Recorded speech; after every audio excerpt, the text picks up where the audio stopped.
My name is Julie Pearson, Little Thunder. Today is Saturday, November 17th, 2012, and I'm interviewing Cherokee bead artist Martha Berry for the Oklahoma Native Artist Project, sponsored by Oklahoma History Research Program at Oklahoma State University. We're at Martha's home in Tyler, Texas, out in the country. Martha, you were a relative latecomer to beadwork, but you quickly went on to win major awards with your bandolier bags and other cultural items. You've also taught beadwork, and your work has been reproduced in Art of the Cherokee, among other places. Thank you for taking the time to talk with me. Oh, I'm delighted. I'm absolutely delighted. Where were you born and where did you grow up? I was born in Tulsa, Oklahoma, and at the time we actually lived in Mounds, which is a tiny little place south of there, and lived there until the summer I turned 8, when we moved to Tulsa, where my father was with the National Bank of Tulsa, which later became Bank of Oklahoma, and he got high enough in the bank that he couldn't commute and take care of cattle and do his job within the community. So we moved to Tulsa for him, and I finished growing up there, graduated Edison High School in class of 1966, and I lived there. I met my husband there, married him, and we actually gave birth to our oldest child there before we moved. But then I married an editor, newspaper editor, and we've moved a lot since then. We've lived a lot of different places, but that's just the way it goes. Well, so you explained what your dad did for a living. Was your mom a homemaker, or did she work also? No, she was a homemaker. She was the consummate volunteer, though, and she was an executive's wife. My dad, to just briefly tell you my upbringing, to tell you my dad's story, they were very poor after a land allotment, and couldn't make a living on the farm. There wasn't enough land, so he came to Tulsa and got a job working nights at what was then the Exchange Bank of Tulsa, and going to University of Tulsa all day. And 44 years later, the bank had become the Bank of Oklahoma, and my dad had gone from working nights to being a senior vice president. Wow. So my life really worked his way up. my life was a banker's daughter, and my mother's life was a banker's wife. Mm-hmm. But she was always very active in our lives, and very active. And she's president of the PTA, every school I ever attended. Girl Scout leader, choir leader, all that kind of thing. So she didn't work outside the home, but where she worked. She worked. Yes.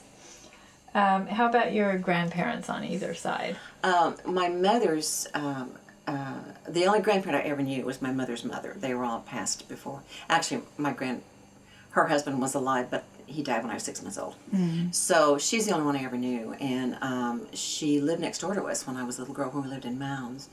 And she's the one that taught me to embroider, to do handwork. She loved to do handwork, and needle and thread handwork. And I wasn't even 5 years old, and she gave me a darning needle with yarn, and sat me in her lap with her arms around me and taught me how to embroider. And I never knew either of my dad's parents, and one of the reasons I got into it, really the reason, was because all my female Cherokee ancestors had died before I was born, and I didn't know what Cherokee women were like, and I wanted to know, things like what were their hands, what did their hands look like, and what tickled them, and what made them blush, and made them laugh, what made them angry, and all those things that you can't know of the dead. So because I had this inner fight of, am I non-Indian or am I Indian, all my life, not knowing those women really bothered me, because I just didn't know what it was like. So I thought, well, you know what? I had this great bonding experience with my non-Indian grandmother using a needle and thread. Is it possible that I could do the same work that my Cherokee grandmothers did, and make all those little hundreds of decisions along the way when you make a piece, a garment, anything, and maybe find that bond that I just craved so much. And so I I'm probably getting ahead of your questions, but what I did was I went to the hobby shop, to Hobby Lobby, and got a stack of how-to books and all these materials, and went home to do Native American beadwork, thinking I was doing what my Cherokee grandmothers had done. And but I fortunately continued to do research into Cherokee history and into my family's history in particular, and I would run across a photograph of an artifact, a beaded artifact, and it would be generally a bandolier bag or a sash, sometimes moccasins. Or I'd run across a portrait of a Southeastern tribal chief or a powerful person, and they would be wearing beadwork. And none of it was like any of the stuff I was doing from the how-to books. And so I began to realize that there was a big difference between the beadwork of my ancestors and the Plains beadwork, which I have a great respect for Plains beadwork, but it is in mine. Right. So I wanted to do what my grandmothers had done. There was a whole point, was doing what my grandmothers had done. So I started trying to find information, and there was just nothing there. And so I started collecting photographs. But that was the only thing I could do, was collect photographs. And I finally got the courage to write letters to the big museums back east, and the Smithsonian, the Peabody, and the blah blah blah, and to ask them for photographs of Cherokee beaded artifacts and photographs or images of Cherokees wearing beadwork. And all the photographs, I got a good response. All the photographs that came back were of artifacts prior to the removal, and they're all in the Southeastern style. All of the photographs of Cherokees wearing beadwork were post-1922, and they're all wearing Plains beadwork. Mm-hmm. And I thought there was a mystery of what happened, because it's a beautiful art form, and I just couldn't understand what had happened. And in the Smithsonian envelope was an application for a grant, which allowed me to spend 3 weeks in Washington examining their artifacts, and it just took off from there. And that was what year? Oh God! Well, it was 2000. Was 2000 because it was the year before 2001. Wow. So yeah. Okay, great. Mm-hmm. Yeah. Well, that's those are great. Great research stories, and we'll explore them in a little more depth here. So you've sort of implied, what was going on in terms of, growing up around the culture and the language, but maybe you can talk a little more about what was there or not there for you just growing up. Absolutely. It was important, I think, because I don't think I'd be here if I'm not sure if I had been raised, steeped in Cherokee stuff, and going to stomp dances and all that, Cherokee art and that kind of thing. I don't think it would have had the meaning to me. It wouldn't have been as precious as it is now. It is just, every morsel of knowledge was a feast for me, and I just couldn't get enough. And my mom, God love her, she was, you can tell I live in the South, bless her heart. I was born in 1948, grew up in the 50s and 60s. It was a very conservative time in this country. It was during the McCarthy era. You didn't want to be different. And when we moved to Tulsa, we were in the suburbs, and of course Dad was climbing up in the bank, and there were a whole lot of people, like my dad, who had moved from the Cherokee Nation, or whatever nation, into Tulsa, who could pass, and who did. And, you just didn't talk about your past. And I knew that there was something about me that my dad was very proud of, and that over which I had no control. And I knew that there was something about the same thing about me that my mother was ashamed of and wanted to try to hide, and made it very clear. I remember one incident in the second grade when the state of Oklahoma was paying for any Native American 1/4. Don't get me started on blood quantum. 1/4 or more. The state of Oklahoma would pay the school to educate this child. And so they gave us little forms to fill out. If you were Indian, you take it home. And so I raised my hand, because I knew I was Cherokee. I didn't know I wasn't supposed to do that at that point, second grade. And so I took this form home, and my mother hit the roof. And just made it very clear that I was never ever to bring that up, never to talk about it, never to tell anybody. And if it did come up for some reason, I was specifically told things I should say in ways I should say them, and to do the least damage in her mind. And but to this day, a vivid image of childhood was standing in our hallway, looking at that hardwood floor with my little Mary Janes and my little lacy socks, because I couldn't bear to look at her. And she was just trying to protect me. But it bred in me this huge curiosity about how could it be that my dad is so proud of this and my mom is so ashamed. Right. Yeah. It's not a fun dynamic to deal with. Well, I think a lot of young people nowadays don't understand they what do. it was like. So what is your first memory of being kind of seeing Native art or art that you would identify? Willard Stone. My mom's best friend from age 4 on, her husband was Willard Stone's boss at Spartan Aeronautics, or whatever it was, I think it was, where he worked. And so at Gilcrease, back in the 60s, I was like maybe junior high age, I think, he had an exhibit, and it was relatively small. It was in a small room, but it was his beautiful work. And for those who don't know who Willard Stone is, he was a Cherokee man who carved wood, and he used the lines of his sculptures are evolved. I don't know what he studied or if it just came from his ancestors, but you can see in 19th century beadwork the same lines that he sculpted.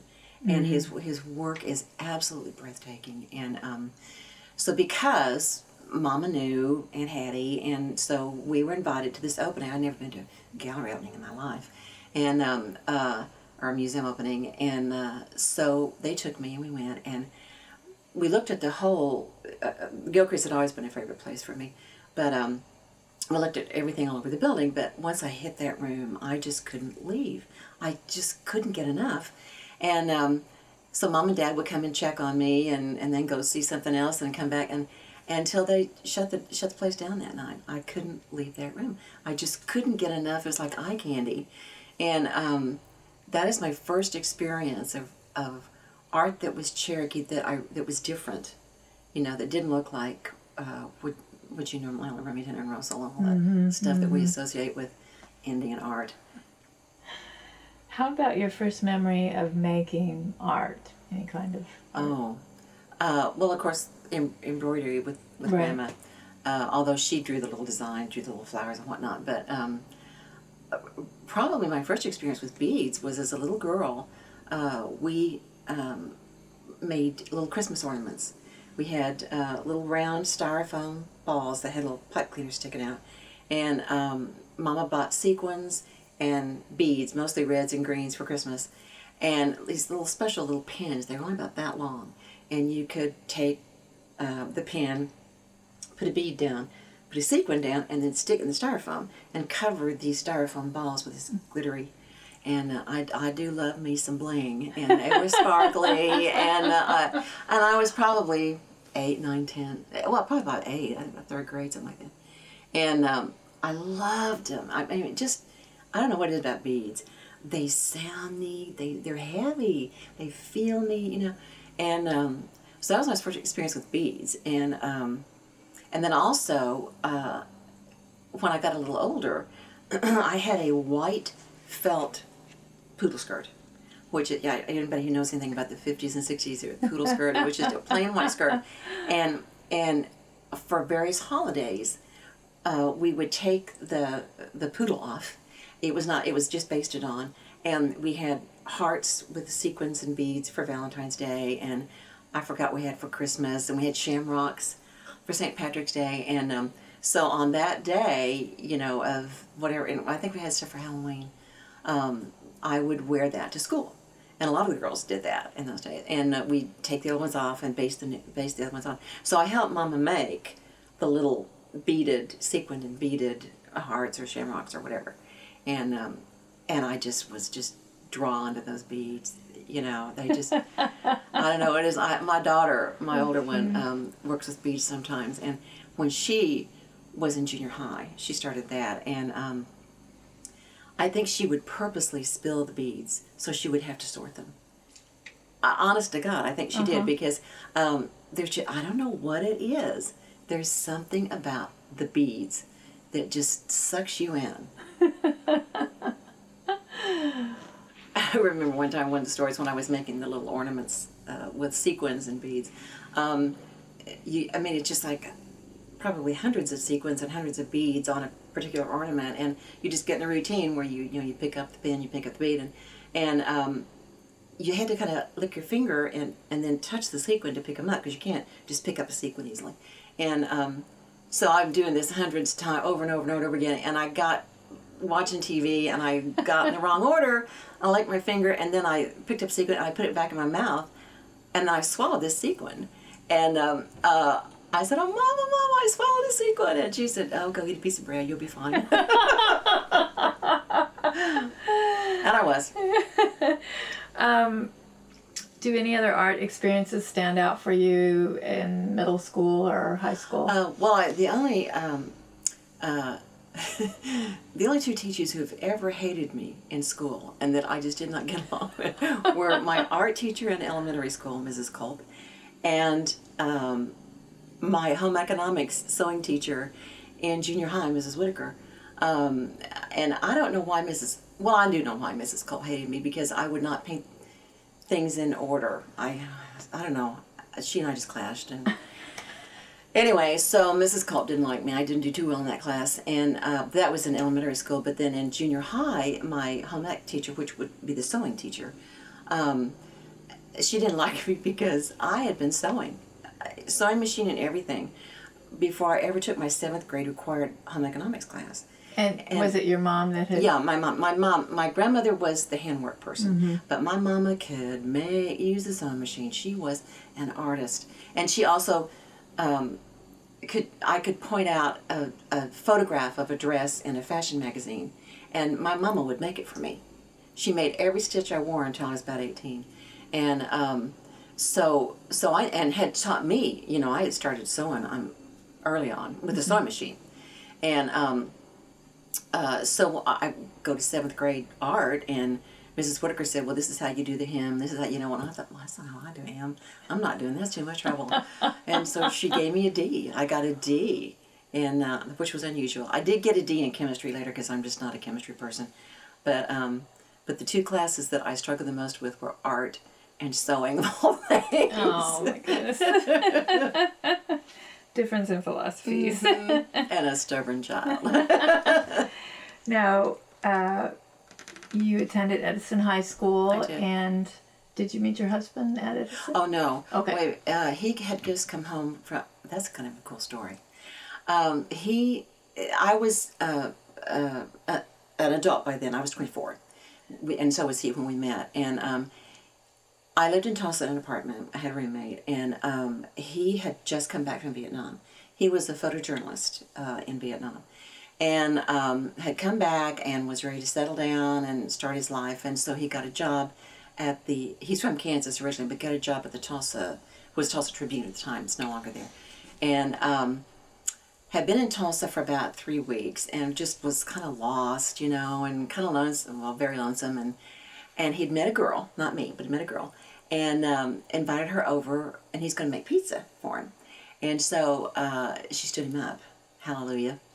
And she'll never know what she missed, but she stood him up. And so here's this poor, lonely guy, and guys coming back from Vietnam, it was not a good time. And so he had borrowed the pizza pan from his brother and sister-in-law, who happened to live in the same building I did, but I did not know them. And so she doesn't show up, so he gets in the car to take the pizza pan back. And he pulls in the parking lot, and he sees me coming down the stairs, and I'm going to practice my evening exercise, which is hitting tennis balls up against the school building with no walls. It's just a brick wall next to the apartment house. And so I come down the steps, and I drop my keys, and I bend over to pick up my keys, and I drop my tennis racket, and I drop the can of tennis balls, which go in 3 different directions. And so this is his first vision of me in little klutz, and cute but klutz. And so he pulled in and parked, and got out of his car, and comes. I see this tall drink of water, gorgeous guy carrying a pizza pan, and walking to him. And I'm kind of gathering everything up, and I kind of stand up, and here's this gorgeous guy, and I just smiled and said hi, which is what you always do. You always smile and greet people, and I guess not everybody does that, but I do. And he smiled and nodded and just went on, you know. And so I go over and I'm hitting tennis balls against the building. Well, I find out later. He rushes in my entrance to the building, charges through the building, bangs the door. His brother says, "Here's your piece, man. Gotta go." Gets in his car, drives all back to his apartment, gets his tennis shoes and tennis racket, and comes back to where he'd seen me go. And so I heard a car pull up behind me about half an hour later. And I turned around, and if you've ever seen the movie Gran Torino, it was that car. Coolest car ever in 1972. And here, this 6'2" guy, tan, just home from Vietnam, unfolds himself from the car, reaches back in, pulls out a tennis racket, and says, "Would you like to play tennis with something besides a brick wall?" First words he ever uttered to me. And he wanted to take me to dinner or whatever, or a Coke or something, and I wouldn't get in the car with him because I didn't know who he was. So we sat on the curb. Oh, I also made him practice tennis, and if he was too good, I wasn't gonna, because I was embarrassed, and he was. So I never did learn how to play tennis. But we talked until the sun went down, and it was summer, so that was late. It was hours, and he was so sweet and spoke so kindly. So I wouldn't get in the car with him. So we talked for hours until the sun went down, and he is so sweet, and he spoke so sweetly about his family. He's from a large family, and all about his life, and I guess I was already in love. But anyway, I finally decided this is a safe bet, and so I did let him take me for a Coke that night, and then our first date, real date, was a couple of days later, and 6 months to the day after we met, we got married, and it will be 40 years this, just about a month away now, December 24th. So that's a wonderful story. Now, you did attend college a little bit. Yeah, just a little bit. I always had a tug of war with my mama, God love her, and she just always had outlined to me where I would go to school, what I would major in, what I was going to do, you know. And I, again, stubborn child, I was just rebellious enough that I wasn't going to do that. And so I finally decided, after years of this all through high school, that I would just wait and not go to college. And so I did. I started in the working world right out of high school. And then it was probably, I guess, 2 years after that, and I started taking night classes. I took night classes at University of Tulsa. And I did that for 2 or 3 years, I think. And then by that time I had met Dave, and we were married, and I got to doing the math and figuring at that rate I'd be 52 before I graduated. And I thought, you know, I'm just not going to do this. And I did, after our youngest started school, at that time we were in Arlington, Texas, and I did go to University of Texas, Arlington for just a few classes again. Well, those were actually day classes because I had kids in school.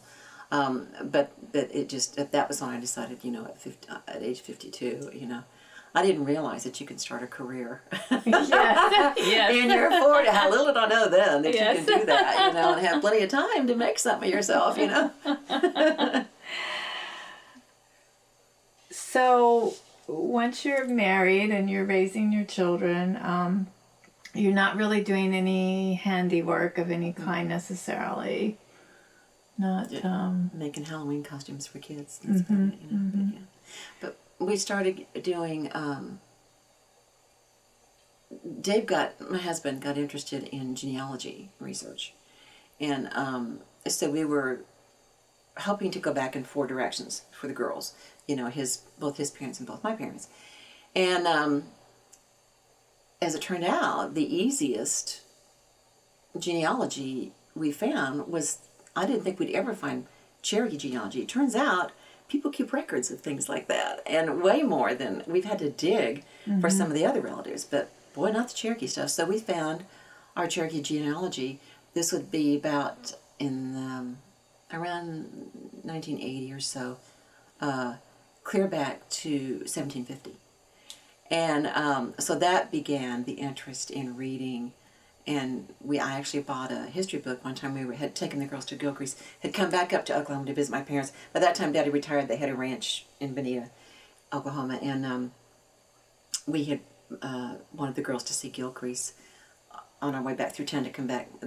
We lived in the Gulf Coast of Texas at that time, and we bought this history book. And in the card on the way on the road home, Dave said, "Well, just for giggles, see if any of your Cherokee ancestors are in there." And I thought, oh, yeah. I opened it up, and they were. And there was like page after page after page after page after page after page. And I'm thinking, my gosh. And then I look up another name, and generation after generation, they were in there. And I had no idea that these people had been, influential in the tribe at all. Right. Had no idea. And so then I was hooked. Well, and tell the story quickly about the great aunt, was it, or the first woman, native woman. This was my grandmother's sister.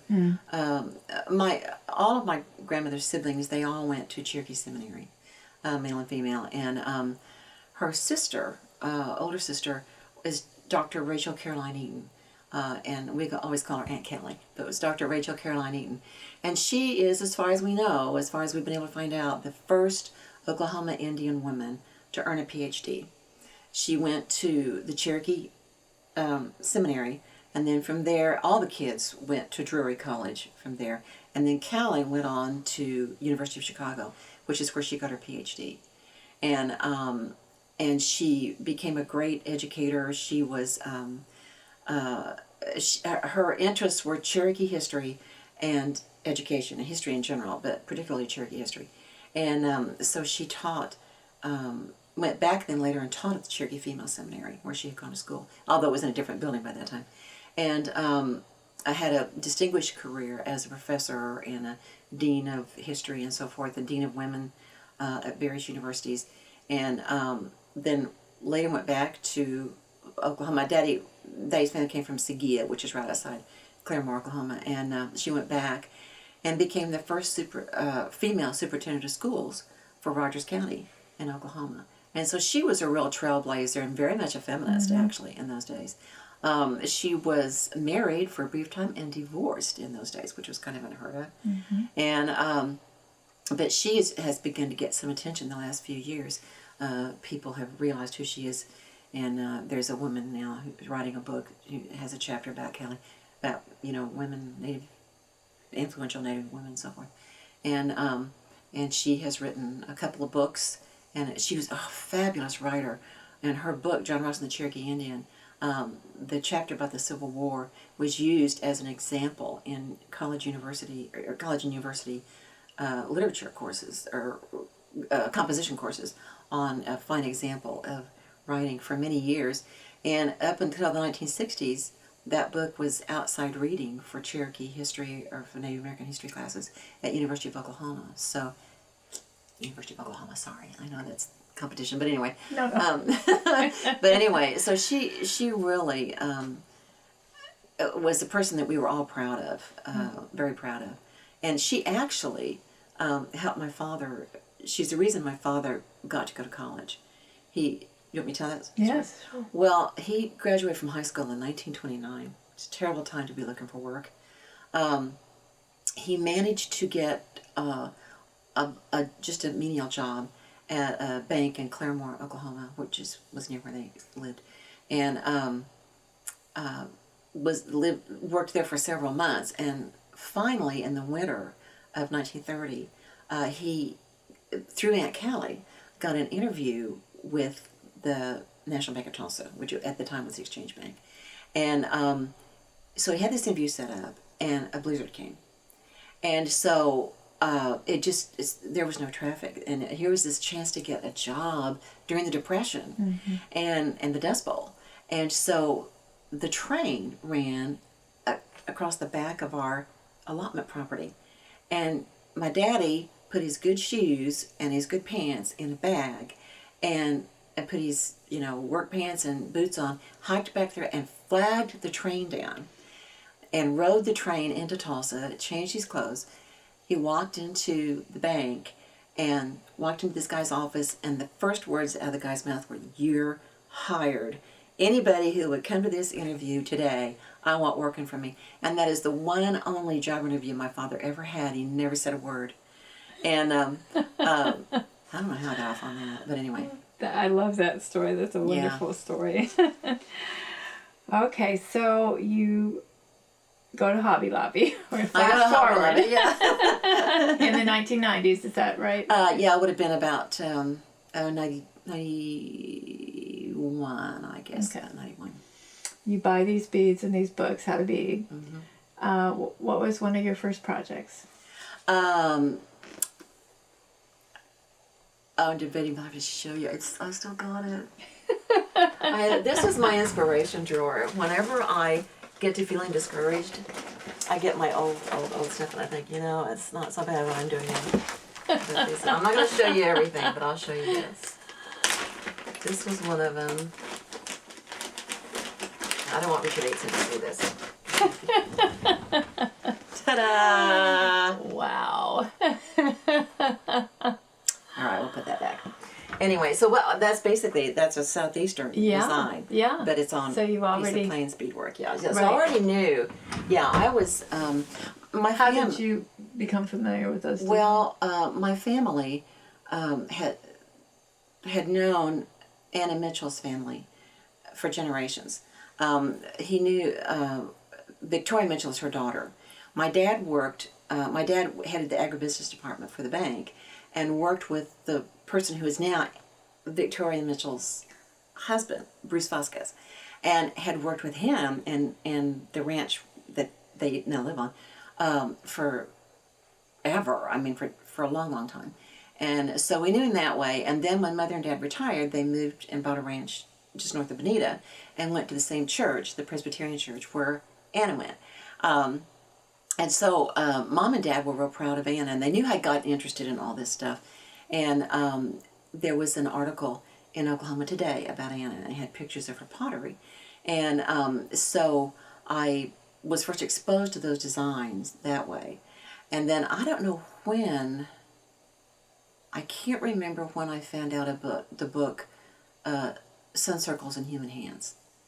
But it is a treasure trove of Southeastern pre-contact art. And I don't remember the order in which things happened, but anyway, it may just be when I went to the library. I used to go to the library here when I was first doing research on beadwork, because I couldn't even ask a research librarian, to pull books for me, because it's just, if you find something, it's because you just happened on it. Mm-hmm. And so I went to the actual shelves where the Native American books are, not the nonfiction. And I would pull a book out, look at it, see if there were any pictures of what I had come to know was Southeastern stuff. And I was also look at the bibliographies. And I began to realize there are certain books in every bibliography. And that's probably when I figured out that Sun Circles in Human Hands was a must-have. And I did that, book after book after book, trip after trip after trip to the library, just to get tiny bits of information. And so that's when that started. But that's when one of the reasons that I figured out that maybe this could work was because I knew that Anna Mitchell had started from no knowledge to reviving the art of Southeastern pottery, Cherokee pottery, hand coiled. And I thought, it can be done. It can be done. Not that I could do it, but that it can be done. And I just thought if I could just knock on enough doors and enter enough contests, and that maybe it could be done. And I have to give a lot of kudos to Tom Mooney, who is the archivist at the Cherokee Heritage Center. At the time, years ago, he was the curator / archivist / the guy that works in the basement, you know. And I knew Tom from toddlerhood. He was born and raised in Mounds, and his daddy and my uncle were best friends growing up. So Tom was aware of the differences in beadwork. And so when he found out I was doing this, he was very supportive. And so that venue has been very good for this work. And the Cherokee Heritage Center has been behind it 100% from the beginning. But anyway, I mean, I can't remember exactly when everything happened, but, you know. At some point you met, and in person. Oh, yes. Oh, yeah.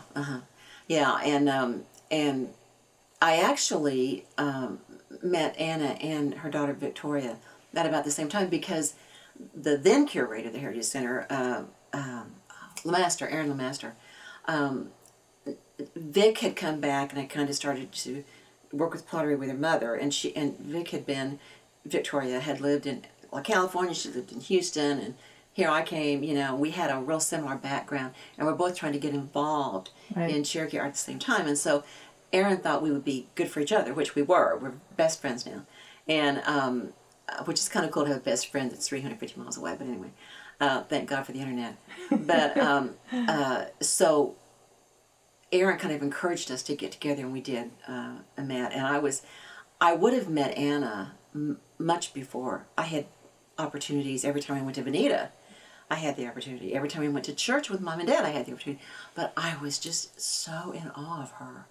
I mean, I remember the first time I met her, I was just a blithering idiot. And she kept saying, I'm not that special. I'm not that special. And I was just, you know, at the foot of a god and goddess. And so I think I could have really known her longer and learned more from her had I not been so intimidated by her. I mean, wow, her talent, her intellect, her wisdom, and her tenacity. And I, you know, I look at her and I think, okay, I do beadwork and I goof up and I can rip it out or whatever. Anna makes a pot that she doesn't know how to make, fires it in a way she doesn't know how to fire, and then she takes it out and it's cracked. I mean, I can't even imagine the tenacity it took her to master that. I would have gotten discouraged. That is one promise I made to myself, though, when I started, was that I would never start a project until I'd finished the last one. I'd never leave a project undone, because I knew I would wind up with a drawer full of unfinished projects and never get anywhere. And I've kept that project. One time I had a special thing that had to be done, and I set something aside and did the other thing and then went back to it. That's the only time I've ever done that. And we laugh because we live out in the country, we have a septic system. I don't have garbage disposal, you know, and we've laughed that that's a good thing, because usually about 2/3 of the way through a piece of beadwork, I just want to run it down the garbage disposal. It's never good enough. I learn from every piece I make, and I hope that never changes. If that ever changes, just put me in the ground, because then it's time to stop. One of the things that you've become well known for are your bandolier bags. And when did you first become aware of bandolier bags? You might tell us what they are first, and then how they first aroused your interest. Interesting you say that, because I remember the first, one of the first photographs I ever had of a bandolier bag.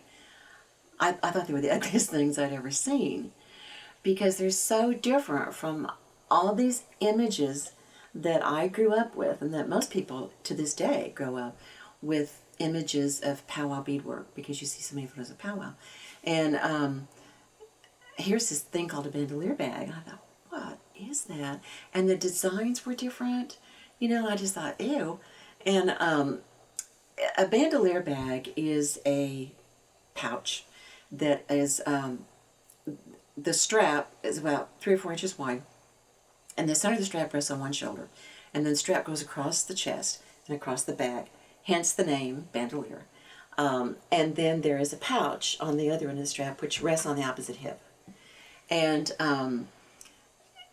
they are not as intriguing as early 19th century sashes. Those are the most intriguing pieces because there's so much mystery. And if you get me started on that, it'll be tomorrow night before you leave. But there's so much mystery about sashes. But bandolier bags are really the hallmark piece for several reasons. Were beautifully made, exquisitely made, bold color, and the only background fabric that they had was either a dark navy blue or scarlet. So all Southeastern fabric you say is on those backgrounds. But then the bead colors are just dynamic. They naturally, when displayed with the two sides of the strap and then the pouch here, naturally draw your eye to the center of the flap. And so if you're trying to make a statement, that's where you want it to be.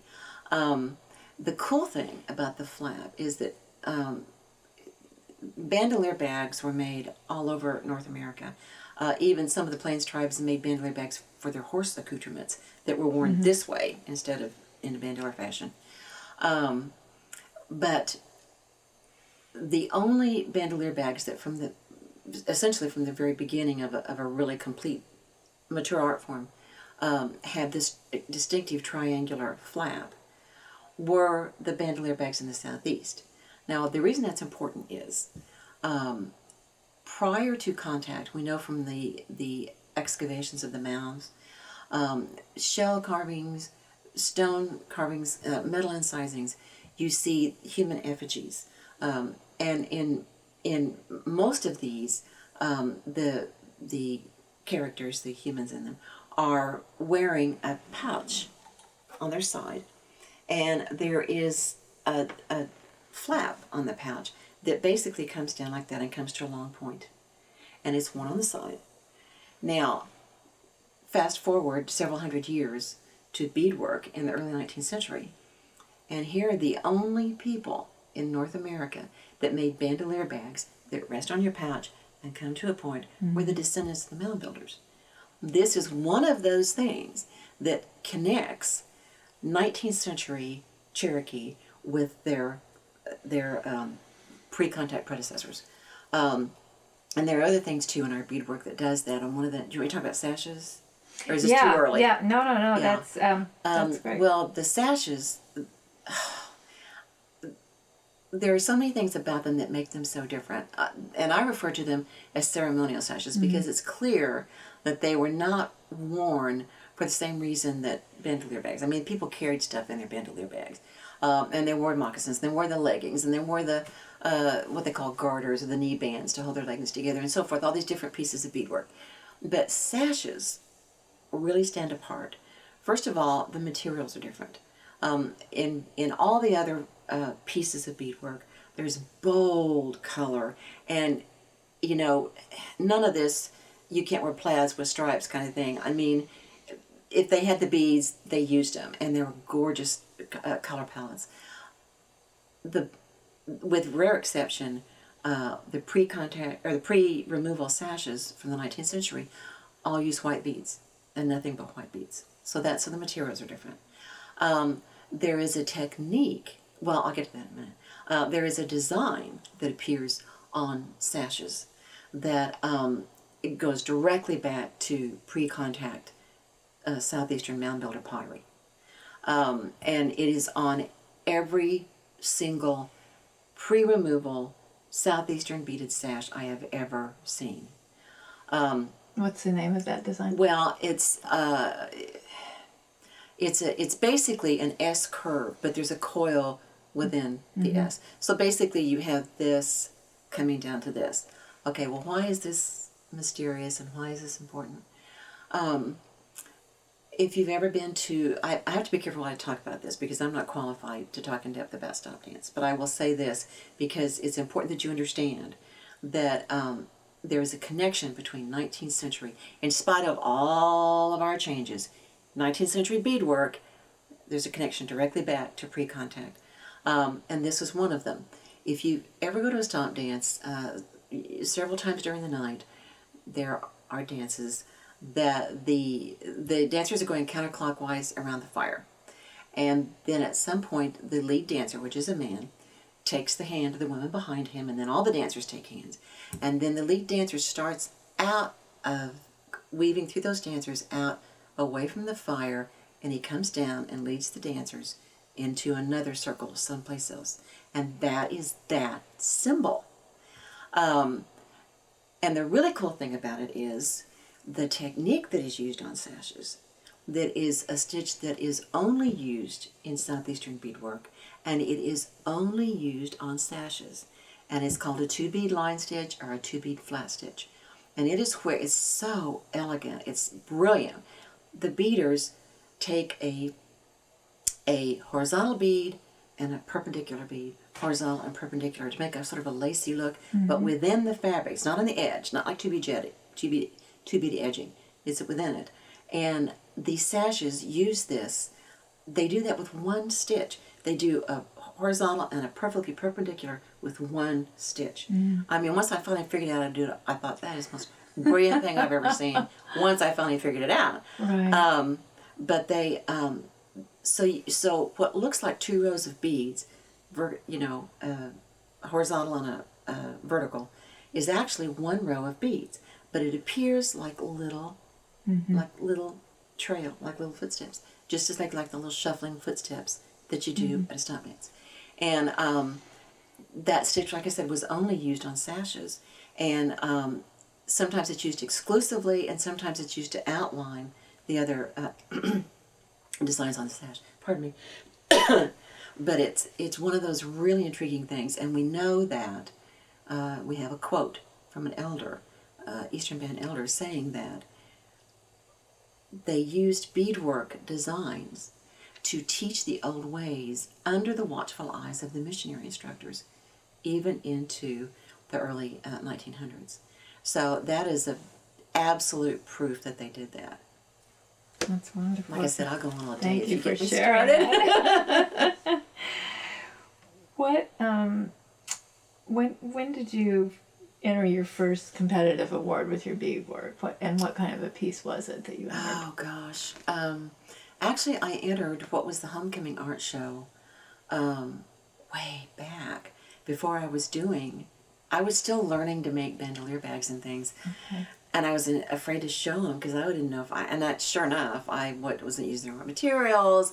I had so much to learn using these big honker beads, that I have tiny beads now. But anyway, I call them laddie beads because they're big fat beads. But I, at the time, this was the Cherokee Homecoming Art Show way back at the very beginning when there were just a few entries. And I'm not sure they even gave awards. They may have just been an exhibit at first.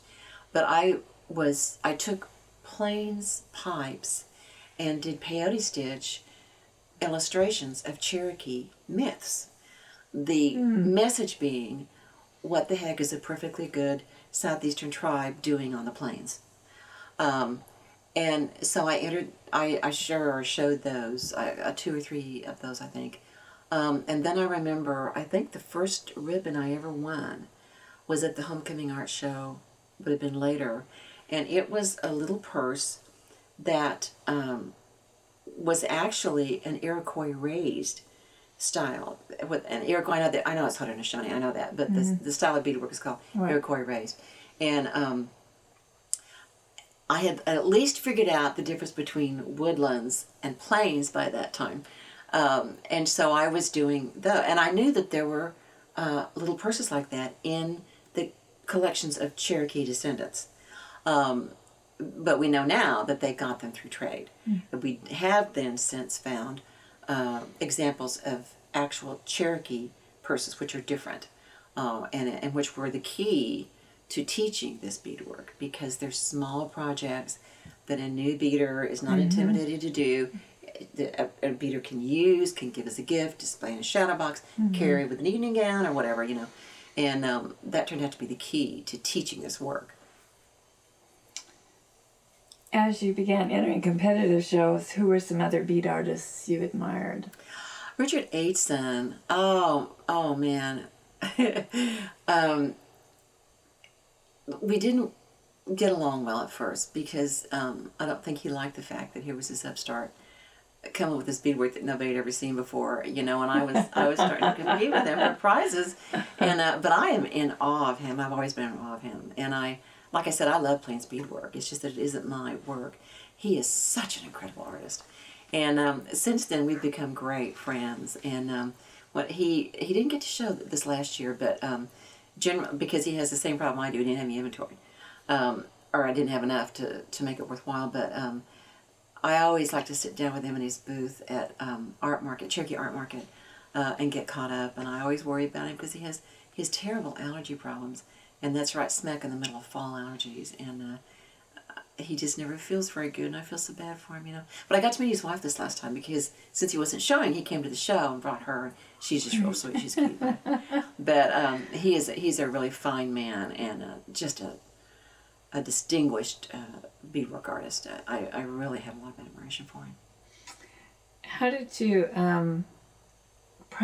know how to price some of your early pieces? Well, they got a steal, let me tell you. I'll tell you a quick story about the first, because overnight I went from I'm never doing this again to oh my God, this is going to work one night. It was the year 2000, June, and Tom Mooney had encouraged me to do a show at the Heritage Center. And he had said something about it before, and I said, I don't have enough time. So then he called me and gave me a year. So I was so scared, and I didn't have an excuse. So I beaded like a crazy person for that whole year, and I borrowed 2 pieces. And then I had 3 other bandolier bags, and I had a belt, and I forgot, it was a couple pairs of moccasins, and I don't remember. I had a number of pieces, and did a little corner, did a one-woman show, and it opened in June of 2000, and it was all for sale, and it was up for the summer, I guess, and until they got ready to hang, the exhibit that they were going to show during Cherokee Homecoming, where thousands and thousands of people go through the Heritage Center, and nothing sold, not one thing. And I thought, if I can't sell, and we have to go back and understand that Cherokees had never seen their own ancestors' beadwork because it stopped being produced by 1840. Most of the artifacts are not in Oklahoma. There's a handful of artifacts in Oklahoma. And a lot of people, it was a very persistent belief that Cherokees didn't do beadwork at all, which is ridiculous, but anyway. And so I thought, gosh, if I can't sell beadwork to Cherokees, Cherokee beadwork to Cherokees.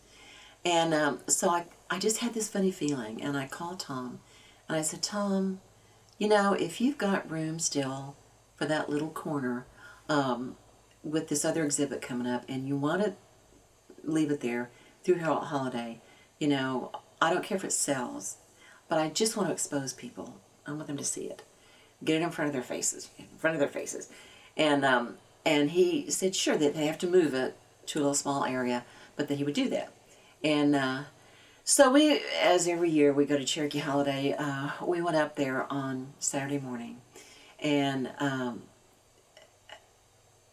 walked in the door, and there was a soul sign on one of the Bandolier bags, and I thought, I couldn't believe it. I couldn't believe it. I just couldn't believe it. By the way, they were priced at $500. Oh. Okay, this is in the year 2000. Right. And I just couldn't believe it. I was so thrilled. And so we, went back and did our holiday thing and whatnot, and we came back on Sunday and walked in there, and they were all sold. Everything was sold. And I asked Marilyn Meredith, who's always been active with the Heritage Center, I said, what happened? Who bought what? And she told me that the first one was bought by Renard Strickland. Wow. Wow, I know. And my jaw dropped. I was speechless, which, as we all know, is unusual. And then I found out that the other people were Wes Studi, bought one. And, what was his name? The guy they were honoring that Saturday night, he was the president of Phillips Conoco Oil Company at the time. I can't think of his name now. anyway, they were the ones who bought the 3 that were for sale. And so apparently there had been a reception that night for the ConocoPhillips chairman of the board, and he was Cherokee. And everybody who was anybody, we were not invited, but everybody who was anybody was invited. And it was at the Heritage Center. I don't know who said what to who, but if Renard Strickland was quite the little bandolier bag salesman. But anyway, when I went up there for Cherokee Holiday, I thought, I'm not doing this anymore. I can't sell it. And I came back and I'd sold everything. So I really owe a great debt of gratitude. And that, actually that bandolier bag is now in Oklahoma. It's at the Fred Jones collection, Fred Jones Museum collection. Oh, cool. Because Renard donated his whole collection. Yeah. So that's, yeah, I went from giving up to I can do this in one night. That's a great story. Anyway, that was $500. And then somebody told me, they said, decide what you want to pay yourself and keep track of your hours, which I, to this day, I keep careful track of my, well, I got it in there, keep careful track of the hours that I actually spend sitting down at the bench on a piece of work. And multiply by that by 2, they said, and that takes care of commissions or whatever. And then cost of sale, well, I don't have much cost of sale because beads are not expensive, terribly expensive. And so I started doing that at $10 an hour. And now I've gotten to where I do it $20 an hour, you know, which considering there's like, you know, maybe a dozen people in the world who are accomplished at this particular kind of, you know. But anyway, but the most expensive bandolier bag I've ever sold was 2 years ago, and it was for $8,100. So in a decade's time, they went from $500 a piece to $8,100. And they've gotten much more elaborate, much smaller beads. You know, I mean, I've improved. But anyway, yeah. How do you price art? Yeah, well, and beadwork notoriously I love underpaid. Yeah.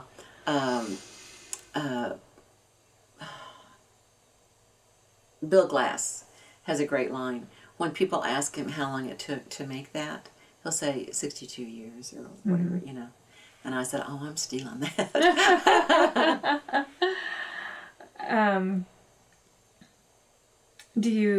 Are commissions a big part of your work? They were. In fact, I really got in that commission trap where, and for a while I was the only person doing this work and people wanted it. And it was less expensive too. And I was selling it. It was just so good to sell it, you know. And so I was perpetually out of inventory and booked 2 years in advance. And that went on for probably 8 years. And which meant that the work that I took to shows suffered because you know, just didn't have enough time. And so the only big show except for Art Market that I've ever done is the Herd Show, because I just never had enough inventory to make it worth traipsing across the country and paying your booth and your hotel and your food and all that stuff. And finally, a couple of years ago, I thought, this is just killing me, you know. It was just killing me, you know, trying to keep up with getting the inventory done, and I couldn't have enough to go to big shows. So a couple of years ago, I stopped taking commissioned orders with extremely rare exception. And now I have student beaters to whom I can give, I've never given a bandolier, I mean I would give a bandolier bag, but none of them have ever made one yet. That's what I consider to be, if you can master a bandolier bag, you're a master artist. But moccasins and belts and sashes and purses and so forth. And so I have this little list of beaters that if I get a request, I send it to them. But I've finally gotten caught up now, so now I'm excited again because it's my work, it's not commissioned, it's my color choices, it's my design choice. And I'm really excited going into the next decade that I've learned how to do it pretty well now, and I'm doing the work that I want to do. It's an exciting time. Let's talk a bit about when you started getting into making moccasins. It sounds like it was kind of simultaneous with the other types of beadwork. I figured out that the types of beadwork I needed to be creating were bandolier bags, sashes, belts, moccasins, and then purses. And so I just figured you can't be a Southeastern beater if you don't have the entire repertoire. So I started, and of course Southeastern moccasins are real different from Plains moccasins. Their construction's completely different. It's made from, they're called soft-soled center seam because it's made of one piece of leather as opposed to the heavy, thick buckskin at the bottom and then a lighter weight leather on top. It's one piece of leather that comes up around the foot, and there's a seam up the back and a seam up across the toe. It's kind of gathered a little bit so that it fits the curve of your foot. And so I did those, and there are actually 3 styles of Cherokee or Southeastern woodlands moccasins. There's the turn down cuff that you see, and then there's a high cuff, which is the cuff that's higher on the comes up to the right at the bottom of the calf, and then with the leather thong that wraps around the ankle to hold it in place.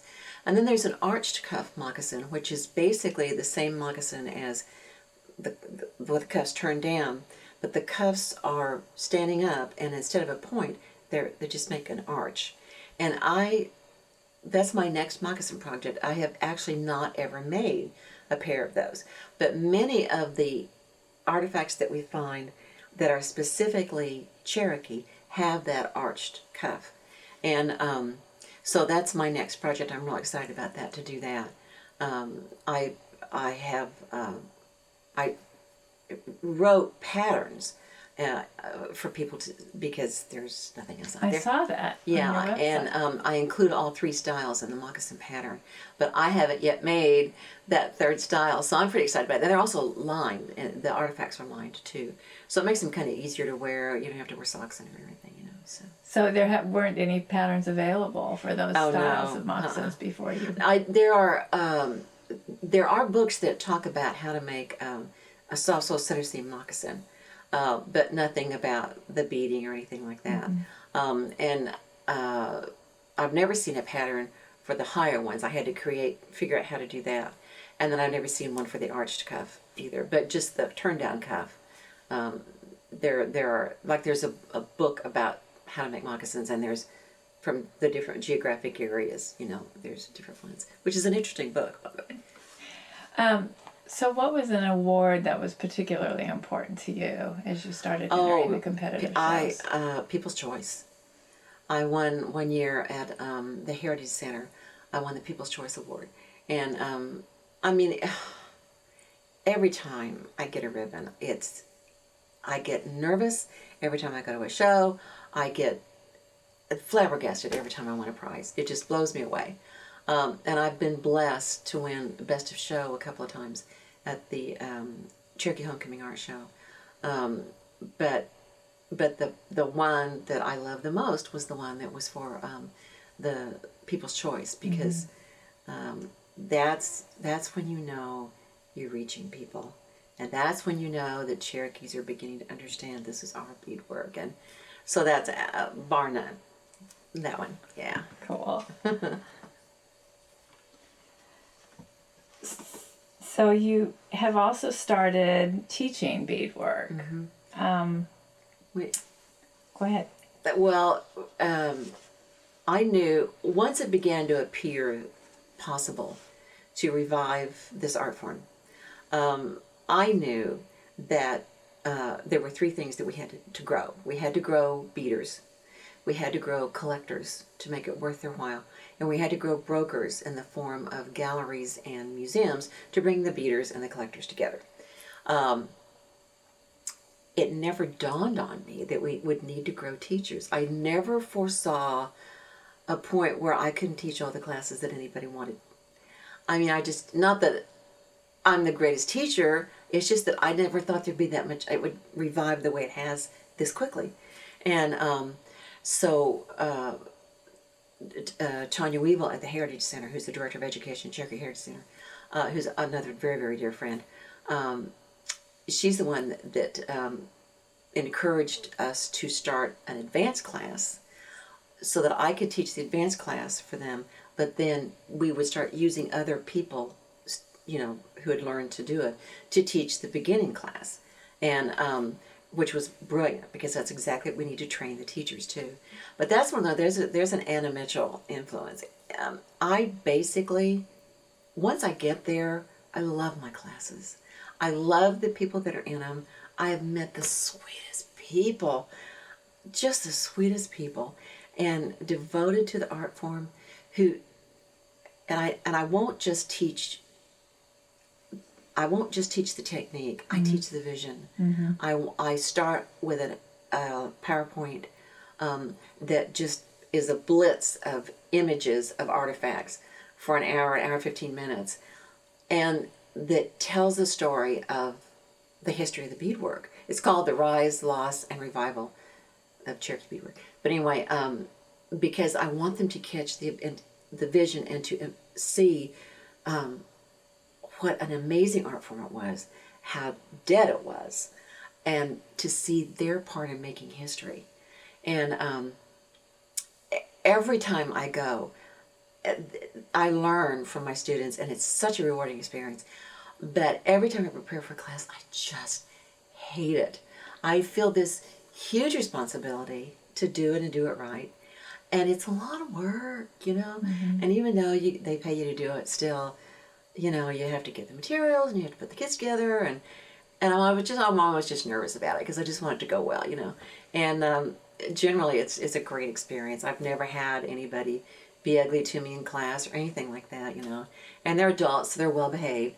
But you know, but that's one of those things that Anna Mitchell always stressed was, if you have a skill that is an ancient Cherokee skill or an old Cherokee skill, and you know how to do it, you have an obligation to teach. You don't have a choice. You have an obligation to teach.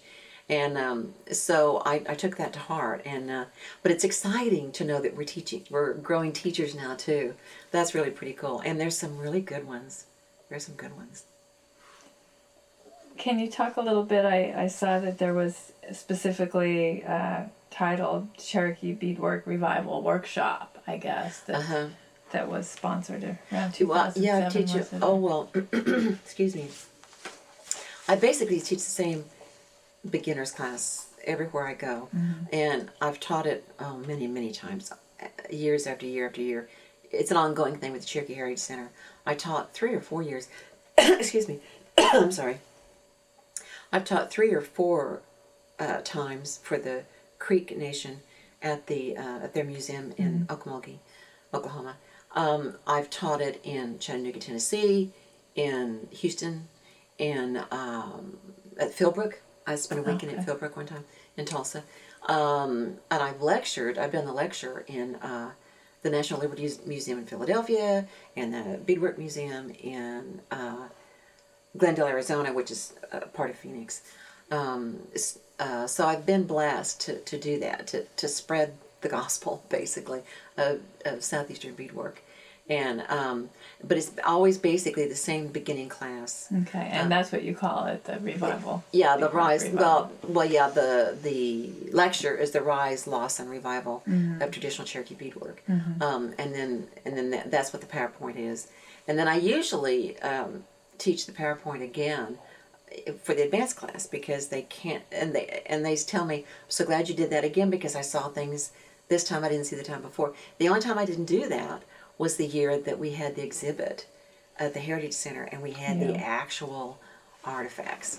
Yeah, and that was one that you curated. I did. Correct? I did. So that was a stunning experience. Tell us about the title and. Well, the title was Beadwork Storytellers, a Visual Language.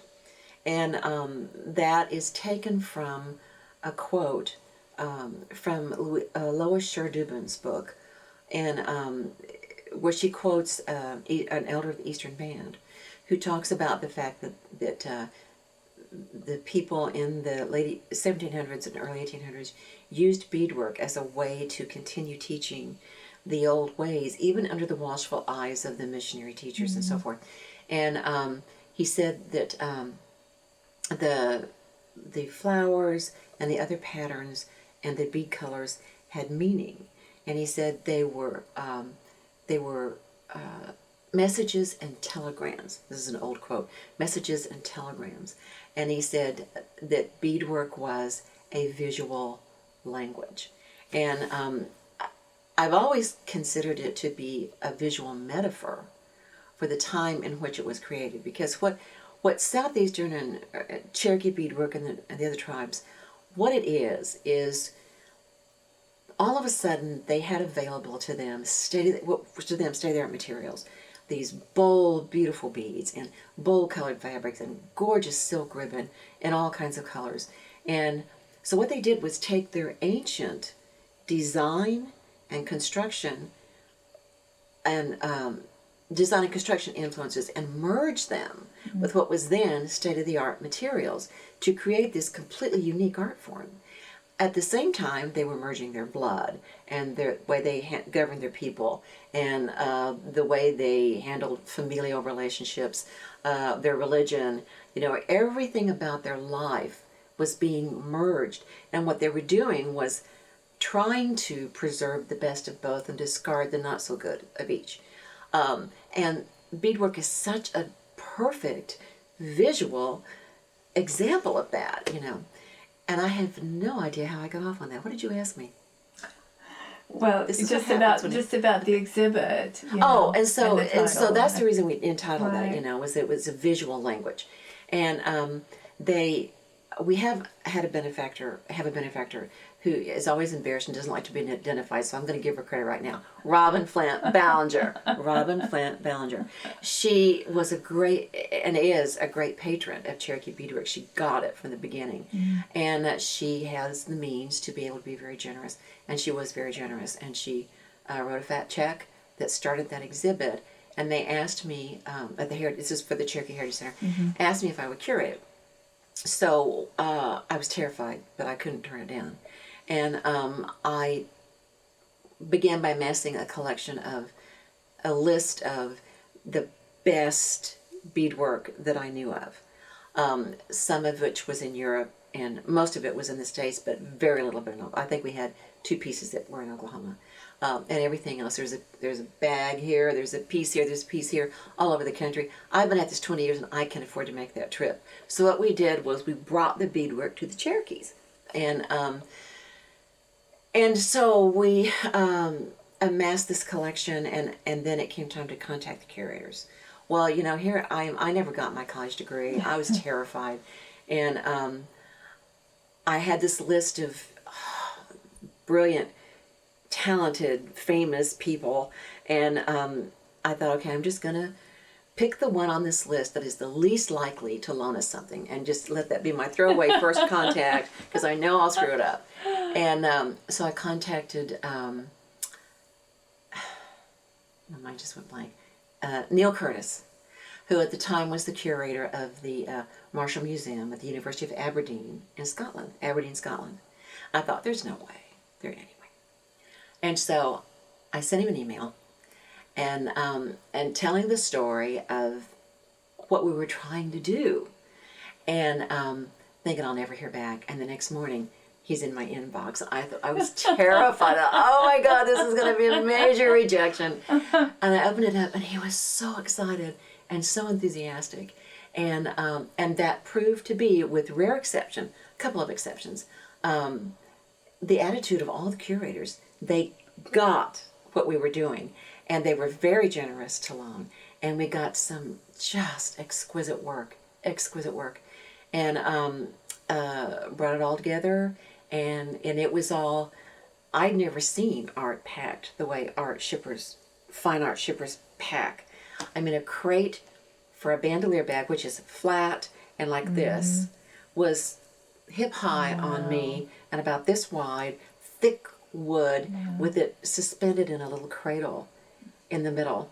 And it cost a fortune to do the exhibit. It was the most expensive exhibit the Heritage Center, bless their hearts, has ever done. And like I said, don't worry about the cost. I don't want you to even know. You just work on what you're doing. And then we also did a book in conjunction with that it's basically a catalog, except that there were many pieces that were important that were not in the exhibit, and there were some contemporary pieces as well that were not in the exhibit that were in the book. But I'd never obtained permission to use the photograph before. Had no idea. There's like a 2 or 3 page contract for every photograph. And it was obviously a photo-heavy book because it was all about getting the images in front of their faces. And so I was in charge of all that. And then also I had two experts, Barbara Duncan, who is with the Eastern Band Museum of the Cherokee Indian. She wrote a wonderful piece about Southeastern beadwork, and also Susan Power, who has written a book about Cherokee art. She wrote a piece. And then I wrote a piece. Not being, I don't consider myself a scholar or an expert. I am a student of.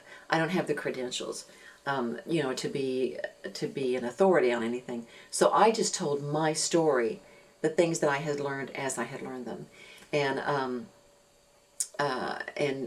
it came out to a nice little book, and it was a really good opportunity for people to take the images home with them. And it was up for. It was there for 6 months, 2008 into 2009 over the winter.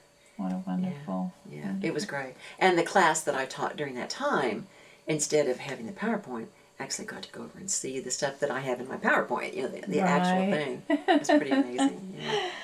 So, talking about your techniques and process a little bit more, how do you think your beading palette has changed over the years? Well, I used to be very conscious of Cherokee colors, which of course vary from clan to clan and so on and time to time.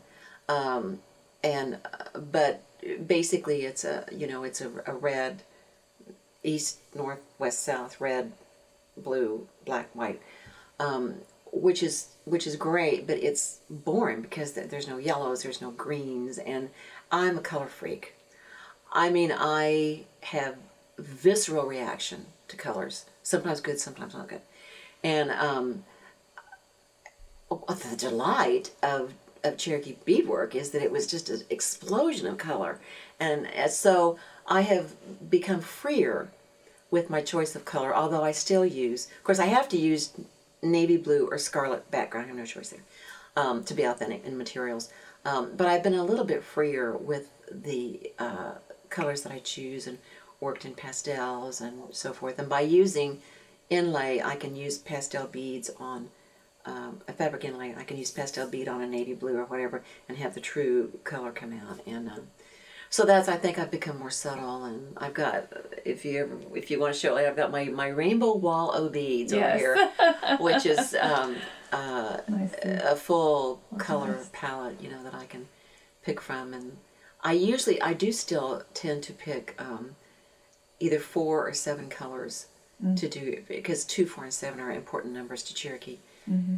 And when I use those numbers, things turn out right. When I don't, they don't. I don't question it anymore. I just do it that way. But I love color, and I feel more comfortable taking a little artistic license, knowing that the beads are still glass and they're still European seed beads, and so I can still, for the most part, use them as authentic materials. But if I want to use a color that is not typical of those beads, and I have a specific reason for doing it artistically, then I do it. It doesn't bother me anymore. Do you sketch out your designs beforehand? Gosh, yes. Okay. Yes, when you look at the old artifacts, then as now, there were good beaters and not such good beaters. But it's very clear that the good beaters sketched. There's no way you could have done those things freehand. There's just no way. Because some of them are very meticulous and very tiny beads and beautifully done. In a bandolier bag, for example, you have 3 surfaces, shapes. You have a long, thin shape for the strap, then you have a triangle, and then you have a square for the pouch. So designs have to be made to fit, and I do cheat a little bit. Obviously I use electrical lights. I use a steam iron when I'm done. Those are modern. But when it comes to design, if I find a design I like, I use my scanner or copier to shrink and, okay, this has to be 2.5 inches, and to get it the size that it needs to be. And I don't care. I'm not ashamed of that. I can't draw a stick. If I could draw, I'd be a painter and make big bucks. But I can't, so I have to be. But yes, I take the basic design, just sketched on a piece of paper, and then I figure out how much space I have to fill, which determines within an inch or two of the length of the strap, and also the size of the pouch. But the proportions are extremely important because Delaware and Shawnee bags later came to look more and more like Southeastern bags, but their proportions are very different. So proportion is real important to maintain the Southeastern look. But I start with just sketching, and then I take 1/4-inch graph paper and I draw everything out and erase and draw and move and erase and draw until I have the exact design I want. And then I go over that in a black marker so I can see through fabric. And then I take just unbleached muslin and lay it over that, and then I take a rub dub marker that will not bleed or fade, and go over the design on the muslin. And then that goes, well, I can show you this later closer, but that goes underneath on the hoop, and I draw that, and then I baste along those lines so that the design, then you have to light this later, I guess. Yeah. So that the design comes out in thread on the top. And I can show you that later. But anyway, we'll do that. But it goes from, the muslin, then, so the only thing on top of the red wool is the stitching, the design of the stitches. And then just bead it from there. And then you put the finishing touches, put the ribbon on. And I'm a big on materials because I just love them. I could just say, well, because it's authentic, which it is authentic, and that's important. But I fell in love with materials. And when at first I started out, I'm not going to be beading, unless I'm doing moccasins, I won't be beading on leather, which is, everybody thinks you have to mess with leather if you're Native American. Well, they didn't, and the cloth, I've come to love the cloth. And I use 100% China silk ribbon, which makes just beautiful edgings for everything. And the lining materials are the cotton calico prints like they used to use. And so I'm a stickler for materials.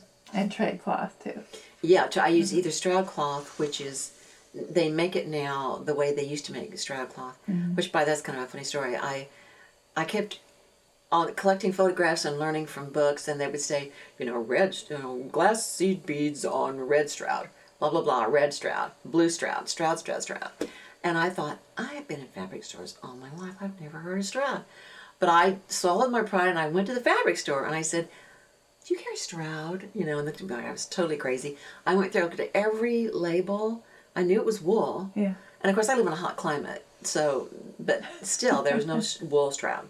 And so by that time, there was enough internet that I could do some research, and I found out that during the time of the American Revolutionary War, and then on up through our removal, and after it, I assume, but we kind of quit using it, there were copious amounts of this woolen cloth made in Stroud, England. Little town on the southwest of London on the coast, and they shipped it in over here, and they also used it to make uniforms. The redcoats are coming. Well, that was Red Stroud, and so they began to make it about the time I was getting into this. They began to make Stroud cloth for reenactors, Revolutionary War reenactors, the same way that it had been made, exactly the same way. And so I get my cloth from Revolutionary War reenactor supply houses, and I get the ribbon from a place called Wooded Hamlet, which is also a reenactor supply house. I get the yarn. I've gotten it from all over places, but it's hard to find wool yarn in Texas. It's hot. And I get it now from a place from South America, Ecuador, or Peru. And then the beads all come through a Native American, like a powwow supplier. But I only use European, German, French, occasionally Italian, and Czech seed beads. So. Great. In terms of research, you sort of described some of the kinds of research you do, but maybe to pick up with your apprenticeship that you got to do, or you're at the Smithsonian briefly. Yeah. What was the surprise in your research there? Well, I got a grant. I'm not sure they even offer it anymore. It was called the Community Scholars Grant, Native American Community Scholars Grant. And it's for people like me who are not professional scholars, but they are working to help revive and study and do accurately their own tribe's work. And so that's what I got the application for, and it was for 3 weeks of study. And the finest shopping trip I've ever had was the first day I went into the Museum Support Center, which is in Suitland, Maryland. It's not the museum itself, but over there. And this is before, by the way, before they built the new National Museum of the American Indian. This was through the National Museum of Natural History. And anyway, so all 3 weeks was over in Suitland at the Museum Support Center, and it's huge. And my sponsor took me the first day with the little carts, and she said, "I'm going to show you all of our beadwork because many pieces that are Southeastern are mislabeled." And so we looked at every piece of beadwork, with the exception of religious and ceremonial pieces. I said, "I don't know. I don't need that. I don't want to do that." And most of those were not my tribe anyway. So I said, "No, they were separate cases." But I went through every piece of beadwork in the Smithsonian's collection at the time, which was awesome. And if I said I wanted to examine it closer, she let me. I also got some pre-contact pottery because I knew at the time the connection between mound builder or pre-contact pottery and 19th century beadwork, and that in designs. And so I did take some pottery pieces too, and worked with those and measured things and that kind of thing. And then it was really neat because they had a section of a workspace that was about maybe 6 feet long and about 3 feet across, and it said "Reserved for Fellow," which was me. It was so cool. Anyway, it was right outside of the office of Felicia Pickering, who's one of the, I don't know what her title is anyway, but they're at the Smithsonian at the Museum Support Center. And I remember when I was looking at sashes, I hadn't discovered this little stitch that I told you about, the perpendicular thing. I hadn't discovered that yet, and because sometimes you can't see things in photos. And so I was looking at a sash one day, and she's around. There's not a door to her office. It's just, can you go around a thing, and she's back there. So she was within earshot. And I must have out loud said, "Oh my God," because I discovered how this was done. And boy, she was out there. I think she thought I broke something, She was out there like that. And so I said, "Look at this. I'd never noticed this before from the photographs." And she was so pleased and excited that I was so excited, And so I said, she said, "I think there may be some more of those in with the things that I hadn't looked at before that were religious or ceremonial." And so she and I went back up. She was not my sponsor, but she kind of babysat me because that's where her, So she took me back up then, and we found 2 or 3 more sashes, and they all had that. And then I knew what to look for, and then I could spot it in the photo. It's like once you see something in a painting, and then you can't miss it the next time. And the really cool thing about that trip was, in that study, is that maybe a couple of years later, I was teaching a class at the Heritage Center, and I happened to have a pretty good bunch of beadwork accumulated, and which is very rare. And so I took it up there to just kind of show people, and I just kind of laid it out that morning on a table, so it kind of looked good color-wise, just kind of looked pretty. And I didn't pay any attention to, what was what, or just laid it out for color. And about halfway through the day, I was kind of at the back of the room, and students were practicing, and I was kind of going from one to the other.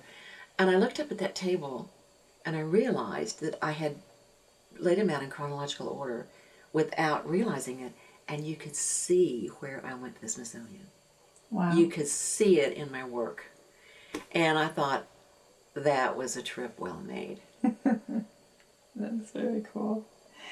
Well, one of the things that I saw in some of the pieces that you've been doing is the use of, like you'll have a Cherokee word, like the word for butterfly in the syllabary. Yeah. That's a cool idea. How did you get that idea?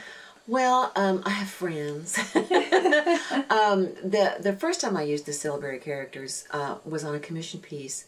The Cherokee Phoenix commissioned me to do a bag to commemorate the 10th anniversary of the Cherokee Free Press Act. Mm-hmm. And that was just a couple of years ago, was the 10th anniversary. And so we wanted iconography that represented Cherokee visual communication from before contact and into the future. So I had the Phoenix logo, which is the Phoenix bird rising out of the flames. That was in bold color on the flap of the bag with a fire circle under that, and then the flames coming up and then the bird rising out of that. And then up so this is in the center. So what you're going to be looking at is counterclockwise. Here's the flap in the center, and then here up is one side of the strap, over the shoulder, back down the other side, and then the pouch. So that's counterclockwise. That's important. And then up this one side, the first side, were pre-contact fire symbols, because the phoenix bird and the fire and so forth. So those were fire symbols. And then across the top, I had an image that I designed years ago, and I've used several times, for DNA, with a drop of blood and DNA, and another drop of blood. Indicating the time when we were being influenced by the written language for the first time. And then down the other side of the strap were the Cherokee characters for Cherokee Phoenix. And that's the first time I ever used those. And then down at the bottom of the pouch were the internet iconography for wireless and play. So we took it from pre-contact all the way in counterclockwise order, all the way around into the future. So that's the first time I ever used them, and I liked the way they looked. I was nervous because I don't speak read or write Cherokee. And in the process of doing a design and then transferring it over, it's really easy to get it backwards. Mm. And I thought, wouldn't that be horrible to spend 200 hours plus and find out you got it backwards? So I sent pictures and drawings of the quarter of the mock-up, back and forth to Brian Pollard at the Phoenix. I said, look at this, look at this. And then I got my Cherokee Phoenix out and I looked at that, make sure I had it right. But then came, more internet experience and Facebook. And I became a part of a private group on Facebook, which is a group of Cherokee artists. And oh my God, I've learned so much. We teach each other. It's just been, and have developed these rich relationships. God, I love the internet. The greatest tool to the revival of Cherokee beadwork has been the internet. I think that is so cool. But anyway, several people that are involved in that, or Cherokee artists, are also involved in the employees of the tribe and involved in the revival of the language. And so I became more interested in that, and we call them the Jala Geeks. Jala Gee being Cherokee, they're Jala Geeks. And so I thought to honor them and to kind of do my part, to sort of remind people and get that image in front of their faces, but the images in front of their faces, that I would do a bandolier bag that was titled Butterfly, but it had no English. Well, actually it had phonetic English on it, but it has, the strap has the Cherokee syllabary characters for butterfly, which is ka, ma, ma. The ka character, and then 2 ma characters. And the ma character, it happens to be my favorite. It's a long story, but anyway. So I started at the top of the strap with a flower, and inside the flower is hidden, but you can see it, hidden in plain sight, the ka character, and then the phonetic ka in the English letters. And then the next one down was a butterfly going one direction with a ma character in its wings, and then the ma, and then a butterfly going the other direction with the ma character in its wings, and then the ma under that, and then kind of the same thing on the other side. And then across the bottom of the pouch, in larger characters, is ka, ma, ma, and then the Cherokee characters underneath it. And then the flat, which is the central focus of any bandolier bag was this big giant butterfly. So without saying the word butterfly, people would walk away from that bag if they really looked at it and have learned at least one Cherokee word. And that it's not so intimidating after all. Another time that I beaded a Cherokee character was kind of fun. The Heritage Center did an exhibit called Generations, and they gave to Cherokees families an assignment, basically a 7 by 7 inch piece of art. It could be any art form, anything you want, and involve the people in your family. And so my daughter, who's now carving gourds and does incredible prize-winning Cherokee art, she was not doing that then. But my other daughter is the photographer, and so she did a photograph of the Cherokee, and had one character, and she did photograph the Cherokee Seminary because it has so much meaning to us. And then we picked the Ma character because we just liked the look of it, and the word kamama is important, and that's a long story to me anyway, which is Cherokee for butterfly. And then because when I write the girls, and I always sign up Mama, M-A-M-A. And so we picked Ma. And so she did the photograph in the background, and then I did the Ma character beaded in front of that in a 7 by 7 inch piece. And so that's actually the first time I ever beaded a character, a Cherokee character, was the Ma character. Cool.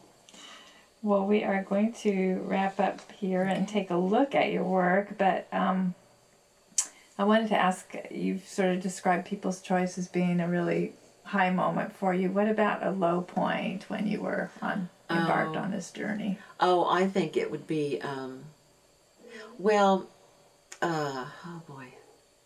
something that gets kind of personal. Do you mind? No. I think there were two times or two things.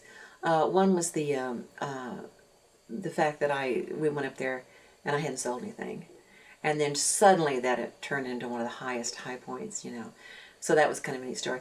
But I think the other one is it's just been really an upstream swim with some people to convince them the Cherokees did beadwork, and I'm thinking, they'd have to have been and I mean, not only do we have all the artifacts, but they'd have to have been the only Native American tribe that thought, I don't want to play with those beautiful things, I mean, and these were people who had influence, whose opinions were taken seriously, and who got a little ugly sometimes.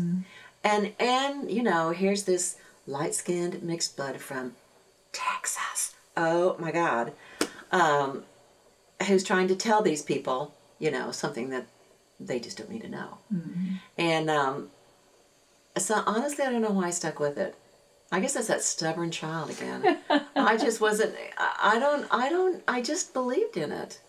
And I just thought, once you see that work, and you see how beautiful it was, and you know the soul that people put into that, like any piece of art, how can you turn your back on that?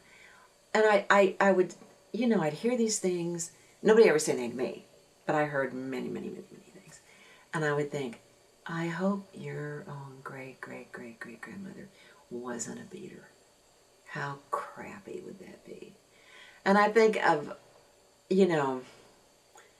that's probably the hardest thing, was just, I had such an uphill climb to be accepted, and then to have the work accepted, and now to be such a part of things. I don't think this would ever happen.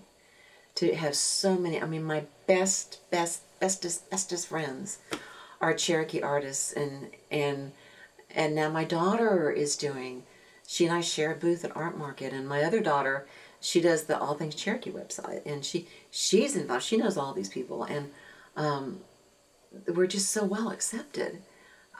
I just didn't think that would ever happen, and so it's been the worst thing, and now the best. The same thing with the not selling anything, and suddenly it's like whoa, and that, and it's funny because balance is the bedrock principle of Cherokee thought.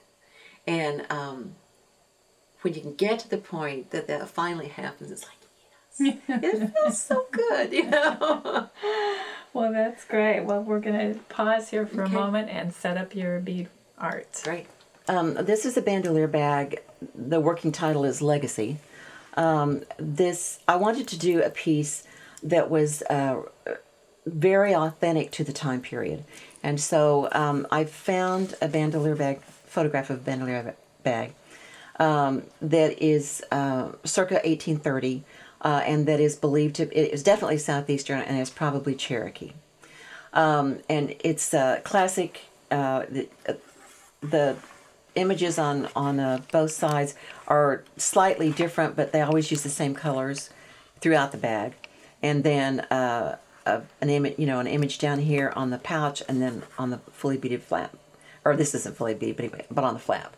And so this is the inspiration for the bandolier bag entitled Legacy. And then I did a rough sketch, and then I wound up with this for the pouch, and this is 1/4-inch graph paper, and then this is going to be the strap. So it's basically the same design. I changed it somewhat because I don't believe in copying anybody's design, old or new. And so I changed the design on the pouch a little bit. But the flap design is very much like the one on the old bag. And then I used the same elements on the strap as in the old bag. But I used them a little differently, and then I used spacers in between. And so it starts out with the image, and then I drew a sketch, and then I drew everything in detail on the 1/4-inch graph paper until I get it the way I like it.